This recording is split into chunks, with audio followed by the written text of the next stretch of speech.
नमस्कार शेतकरी बंधूंनो. नमस्कार. मी विवेकानंद दिरगाळे पाटील, संचालक किसान ॲग्रोटेक नांदेड, किसान ॲग्रोटेक निळा रोड नांदेड आणि आदित्य ॲग्रोटेक सोमठाणा फाटा भोकर. आज सद्यस्थितीमध्ये आपण बघतो मागच्या 10-15 दिवसात जे आहे मराठवाड्यामध्ये अति पाऊस झालेला आहे आणि अति पाऊस झाल्यामुळं जे आहे ते तुरीची कंडिशन बघू शकता कशी झाली.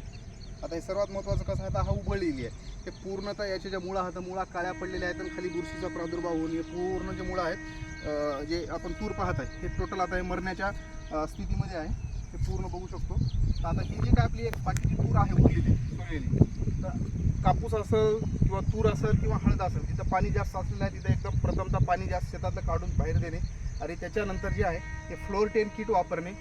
याला पूर्ण ड्रिचिंग करून घ्यायची आहे फ्लोअर 10 किटची. आता फ्लोअर 10 किटची ड्रिचिंग का करायची आहे सर्वात महत्त्वाचं आहे. आज आपण जे आहोत नांदेडच्या बाजूला आहे, नांदला दिग्रस या गावात आहोत. हे तूर पाहतोय तिथली आहे. तर हे फ्लोअर 10 किट तुम्ही आता इथं वापरणार आहात का? हो, वापरणार आहात. काय वापरणार आहात? कारण का आता बाकीची जी झाडं आहेत त्या उघडू नये आणि मर लागू नये, चांगले राहावं. कशामुळे हेच किट तुम्ही वापरणार आहात? नाही, रिझल्ट आम्हाला चांगला यावं यासाठी वापरणार आहोत. रिझल्ट बरं. हे किट बाकी दुसरं कशाला वापरली होती का तुम्ही? हळदी आणि केळी वापरली होती. हळदी आणि केळीला वापरली होती. तर सर्वात महत्त्वाचं आहे की ह्याच्यामध्ये हे किट याला का वापरायची हे आपलं अगोदर क्लिअर सगळं शेतकऱ्यांचं स्पष्ट झालं पाहिजे. ऊस असेल, तुमची हळद असेल, केळी असेल, कापूस असेल किंवा तूर असेल. आता सर्वात महत्त्वाचं आहे की तूर आणि कापूसमध्ये याचा सर्वता जास्त वापर केला पाहिजे. कारण याच्या ज्या मुळा होतं मुळाला पूर्ण बुरशी लागलेली आहे, त्याची मर चालू आहे. तर अशा परिस्थितीमध्ये तर याच्यामध्ये जे आहे याच्यामध्ये ट्रायकोडर्मा दिलेला आहे, मायकोरायझा दिलेला आहे, ह्युमिक ॲसिड दिलेला आहे, सुडोमोनास दिलेला आहे. कुठल्याही प्रकारची कीटक, कुठल्याही प्रकारची जी बुरशी आहे खालची आहे झाडाच्या बाजूची ती पूर्णतः त्याच्यामधून मारायचं. त्याला ती किटमधले जे घटक आहेत वेगवेगळे ते काम करते. आणि त्याच्यानंतर वाढीसाठी सर्वात महत्त्वाचं आहे याची वाढ. आता वाढीसाठी कसं आहे माहिती आहे काय, नायट्रोजन फिक्सिंग बॅक्टेरिया आहेत, फॉस्फरस फिक्सिंग बॅक्टेरिया आहेत, पोटॅश मोबिलायझिंग बॅक्टेरिया आहेत, झिंक आहे, सल्फर आहे. आज आहे आपली 25 ऑगस्ट 2025.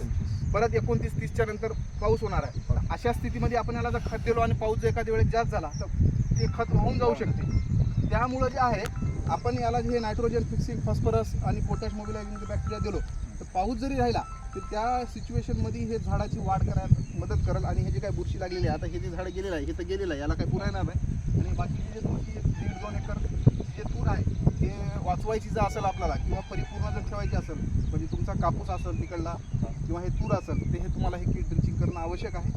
बाकी कुठल्याही गोष्टीच्या भानगडीत न पडता किंवा कुठल्याही महागड्या वस्तू न वापरता हे सरळ किट करा. कारण याच्यामध्ये ट्रायकोडर्मा आहे, सुडोमोनास आहे, त्याच्यानंतर ह्युमिक ॲसिड आहे, मायकोरायझा आहे, nitrogen fixing bacteria, phosphate mobilising bacteria, त्या सगळ्या गोष्टी त्याच्यात परिपूर्ण अशी किट आहे. ती ड्रिचिंग केल्याच्या नंतर हा जो प्लॉट आहे तुमचा आता पूर्ण जे थोडा पिवळसर वाटायला आहे तो हिरवागार पण होईल आणि कुठं काही प्रॉब्लेम पण होणार नाही.